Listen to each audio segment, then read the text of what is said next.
You never quite knew on the night who's going to win. There were a few surprises, weren't there? There were, definitely. Yeah. But there wasn't a big kind of, ooh, moment. There was no shock factor moment. That was because most of the nominees in the categories were all good, and people were happy for any of them to win, you know. Yeah.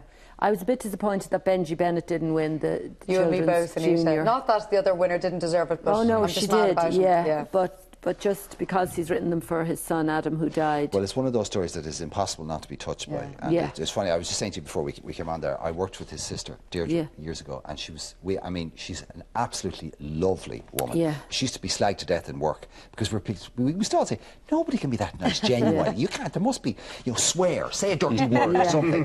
Then you meet the family and you realise that they're all like that. They're such lovely, Benji's lovely, people. He is they lovely. Kind of restore your faith in human nature. Yeah, they do. And John, I thought John Giles made a great speech as well. Yeah, he did. Yeah, he was lovely, really nice he man. Won. Yeah. He was very honest. He was, and he said, you know, I'm not a writer, you know, and he forced, but I had a story he forced the reluctant journalist who'd helped him to write it onto the stage. I think it was Declan Lynch who was like, no. It was Declan, it was, Well, now, that's, now, actually, you talk about authors. I mean, Declan Lynch's series of books over the last 10 years have been quite remarkable. Have they? Two of them in particular I think are deserving of Irish classic status. Right. And we must also say congrats to Derek Landy, who was given his awards, and he made 2 fantastic speeches. And also congratulations to Paul Howard. Right, very quickly, guys, before you go, and this is a horrible thing to throw at you, right? Christmas Read coming up, people stuck for presents, haven't got much money. Recommend something, Gene.